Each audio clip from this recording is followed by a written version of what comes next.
To vanilla or not to vanilla? That is the question. So a while back, we made this really awesome mead with cherry juice from Table Tree and this fancy honey that we got. And these are like the best things in the world. Award-winning, even. Yeah. Wow. Anyway, so we made the mead and it was good. And then we added vanilla to one and we didn't add vanilla to the other. Ho ho. So today, we're going to taste them. And it's been, we just bottled one of these. Cherry Chocolate Vanilla. This was bottled in May. We actually just bottled the one without in March. But they are the same age. They've both been sitting the same amount of time. So we thought that's still a very fair comparison between the two. So let's get started. So I'm going to have the Cherry Chocolate Vanilla on my side. Hey, it's still... I don't know why I'm always surprised at that. Probably because every once in a while I get surprised and it's carbonated, which is not necessarily a good thing. We intended these to be still, so the fact that they are still is a good thing. Yes. That is like the richest color ever for a mead, right? What I propose though is let's try the one without vanilla first. Okay. Just because that way the vanilla flavor is an extra rather than going backwards. So that would be mine. That would be yours, yep. Color-wise, and we're just going to compare because we're comparing. Oh, they should... Well, that's a little bit browner. The vanilla appears to be a skosh darker. Now, it is a lighter pour. It's browner, though, so not it could just be darker. angle of reflection due to the... I was looking at the stem, and the stem would be the deepest part. And this one is just slightly browner. Yeah. Whereas that one's a little more pinkish hue. If anybody gets that reference, somebody's gonna. Now, did we oak these? No. We didn't chill them either. Because smell that. Alright, let me do this swirl. I don't smell oak. You don't smell oak? It might No. be the cinnamon that they... They do put a touch of cinnamon in the Table Tree cherry juice. Cherry juice. Yeah. By the way, I've been doing this cherry juice an ounce a day for over a year now, Yeah. and I have to say it helps my hands. I used to complain about my hands hurting all the time, and I notice I'm not complaining about it. My knee hasn't bothered me at all. Cherry juice is has natural inflammatory properties. Anti-inflammatory. Thank you. Anti-inflammatory. Yeah. It inflames you. It's a good thing. Sorry, Susan. Among other things, and Susan of Table Tree actually has been in conversations with a doctor in France who's been studying further about the different medicinal properties of cherry juice, and it's really been very interesting. So find their website or their There'll be a link in our Facebook description. page. Both will be linked in the description below, and you can follow up on that if you're interested in the medicinal properties of cherry juice. They smell so totally different. I just smelled the other one too. Cheater! Yeah, I cheated. Oh, wow. This is our non-scientific testing method. Anyway, I'm going to taste it now. Color. They're similar. This one's browner. This one's less. It's like a caramel color, and it could be from the vanilla bean itself. Sure. Just Yeah. giving off a little bit of extra flavor and tannin. Or color and tannin. Oh, that's a lovely mead. It's got a little bit of sweetness, but it's not overly sweet. The alcohol is there. The ethanol is definitely there. But I'm getting a nice balance between sweet and alcohol. It's got a little bit of a caramel flavor to it that I can't really place. Not sure where that came from. I don't believe we oaked these. I'm almost positive we didn't oak them. But there's a little bit of astringency because the tart cherries. It's a really nice mead. It has a complexity that is far beyond what I expected from this. Yeah. And I think it's all the different elements working together to create something much more than the sum of its parts. It is definitely greater than the sum of its parts. And it has some great parts, just so you know. Yes, it does. This is like rated the best cherry juice in the world. And the honey, there's going to be a link below. I can't think of the name right now. It's Montana's Best. That's it. That honey was also rated as the best in the world. So we're talking serious ingredients here. It's a little bit of pressure to put on us to make a mead from. But when we first made this, I was a little worried about that. And when it first came out, I was like, oh, it's nice.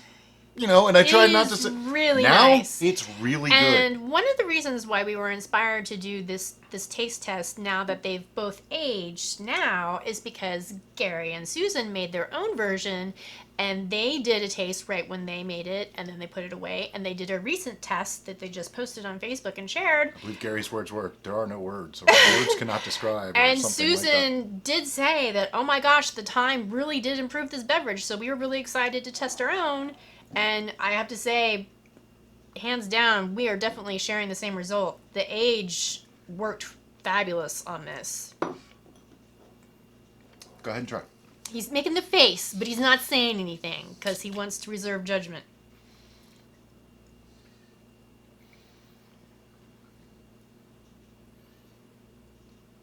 I like it without the vanilla better. That is I really did not bizarre. think that was going to happen. Smell wise, Smells so this one, rich. oh, and strong. just smells like it should be something fantastic. But taste- the vanilla Taste wise, took all the complexity away. no, taste wise, this one is the winner. We still have the astringent, tart, yet sweet, rich flavor of the cherry and the honey. In this, it took all the tartness, it took all the sweetness away and made it tart. Yeah. And then tart vanilla doesn't really work all that well with the honey. It's like you have competing flavors where here they're balanced. And for That was unexpected. some reason, the flavor profile in this made it, in comparison, taste almost watered down to this Oh yeah, one. this Which- tastes like a weaker version. which is of really unexpected. that. Now, don't get me wrong. If I had to put a number on this is like a 6 to a 7 mead. I mean, this is that good. It's still a really I nice think mead. that would pair lovely with food because it does have that almost astringent I think thing going on. it needs oaking. It needs something more. It also could have used some back sweetening, possibly. Yeah, yeah. Where this It one, it seems much drier. this which, one I could drink on its own, no problem.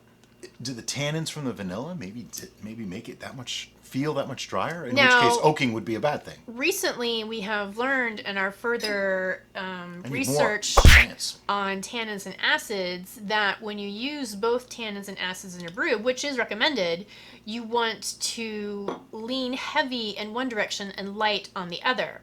Now, because we know cherry juice itself is inherently acidic, and then the tannins from the vanilla, we might have had our tannin and acid level too even. Thus, they were competing and not allowing the overall flavors of the, as what I mentioned, the rounds to come through. And so it was just those angles competing with each other. Where this one, we have less tannins and more of the acid creating the nice brightness, but we still get the fruitiness and the sweetness. So that's my guess. I of did not why. expect vanilla to ruin it. I didn't either. And honestly, I even like the plain one better than the mix that I just did.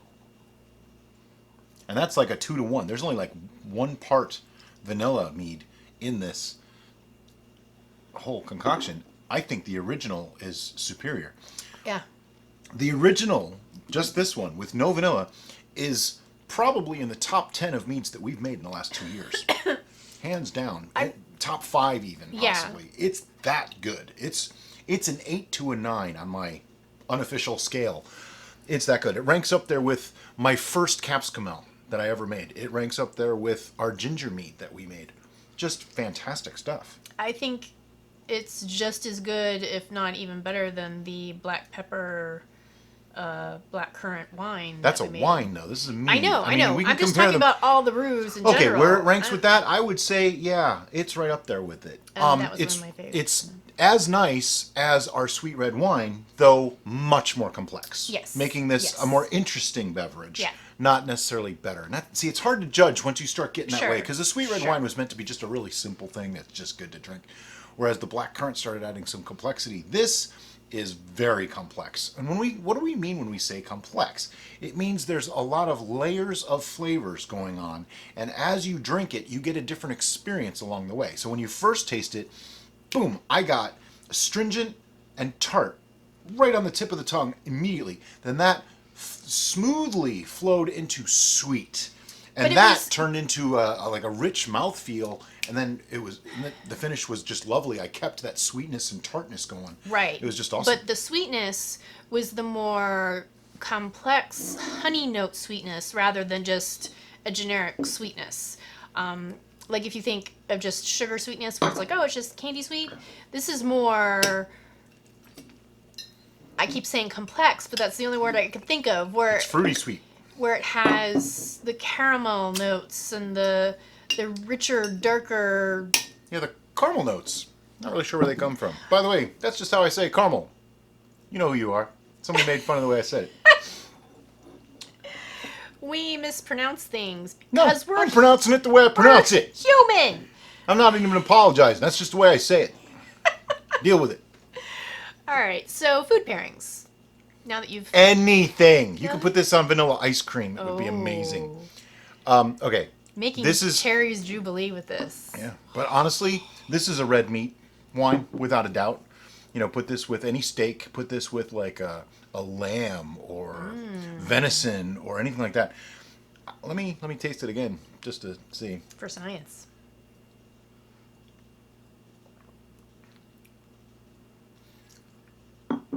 With certain tomato sauces, this could work. Like if you were having a spaghetti and meatballs, I think it could work. It's not the best pairing, but it could work because you have the sweetness of this. If you make it a sweeter sauce, it could work. It needs to be with something sweet. You would think it needs something acidic, but it actually would complement a sweet thing. I think it works well with a dessert, actually. Like Sure. Cherry's Jubilee would actually be a great thing. But I wonder, like, if you did it with fried food, like your pork schnitzel thing that you like so much. Got to watch what gravy you have with it. But a dark, like a brown gravy, would probably work okay. The sweetness and acidity here would make up for the I hate to say plain. I think it would work well as an aperitif too. Yeah. Because it has the tart sweet combo. Now, this so is it not could be cleansing. overly sweet. I want to be clear. Right. It's probably like a 10-10 to 10-15 finishing gravity on this. I'm guessing it might have even been 10-20. But it's high ABV, and that makes up for it. That's why, like a lot of sack meads, they're very high ABV, but they're also very sweet, so that you can actually drink them because the ethanol would be too much. Yeah, some people get confused about alcohol percentages. Alcohol does come across as a flavor. Yeah. And it's not necessarily the most pleasant of flavors. It depends on the ethanol. Some of them are actually really sweet, some of them are not, and it really depends on where it comes from. That's why I like to say put fruit in primary and secondary because you get the essence of that fruit in the ethanol. It does flavor it.